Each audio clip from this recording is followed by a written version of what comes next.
एक छोटी लड़की ने बड़े प्यार से एक अमीर उद्योगपति के लिए चाय डाली, लेकिन अगले ही पल कप अचानक मुड़ गया और चाय उसके महंगे सूट पर गिर गई। आदमी का निवेश समझौते में तुरंत दिलचस्पी खत्म हो गया और वह करोड़ों डॉलर का सौदा रद्द करके चला गया। सौतेली माँ ने सारा दोष उस छोटी लड़की पर डाल दिया और कहा कि वह केवल बदकिस्मती लेकर आती है। लड़की के पिता ने भी बिना कुछ जाने उसे ही दोषी ठहराया, जबकि सच यह था कि वही लड़की असल में सौभाग्य लाने वाली थी। उसी समय वह उद्योगपति घर जल्दी लौट आया और उसने अपनी पत्नी को बेहोश अवस्था में फर्श पर पड़ा पाया। वह तुरंत उसे अस्पताल ले गया। डॉक्टरों ने बताया कि उसकी पत्नी को अचानक दिल का दौरा पड़ा था और अगर उसे आधे घंटे बाद लाया जाता तो उसकी जान नहीं बचती। तब उस आदमी को एहसास हुआ कि अगर लड़की ने उसके ऊपर चाय न गिराई होती तो वह घर जल्दी नहीं पहुंचता। कृतज्ञ होकर उसने अपने सहायक से लड़की को $50,000 भेजने को कहा, लेकिन तब तक लड़की को उसके पिता घर से निकाल चुके थे। लड़की की माँ का हाल ही में निधन हुआ था और उसके पिता ने जल्द ही दूसरी शादी कर ली थी। शादी के दिन लड़की कहीं दिखाई नहीं दी। खोजने पर वह पिछवाड़े में अपनी माँ की याद में पूजा करती मिली। यह देखकर सौतेली माँ ने गुस्से में अगरबत्ती का पात्र लात मारकर गिरा दिया। उसकी बेटी रोज उस लड़की को तंग करती थी। एक दिन लड़की खेत में काम करते हुए एक बड़ी मूली जैसी जड़ निकाल लाई और उसे अपने पिता को देना चाहती थी, लेकिन सौतेली बहन ने उसे छीन लिया। पिता ने उसका स्वाद चखा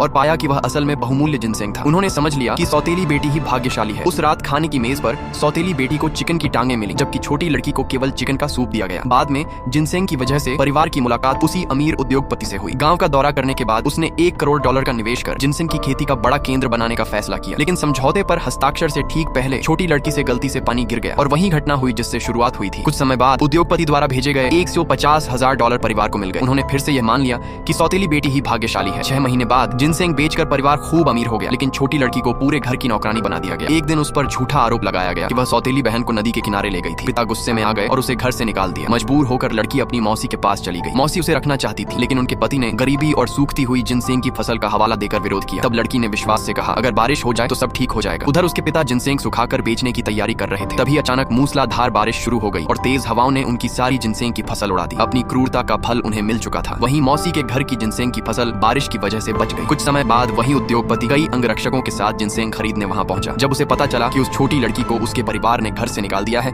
तो वह बेहद क्रोधित हो गया।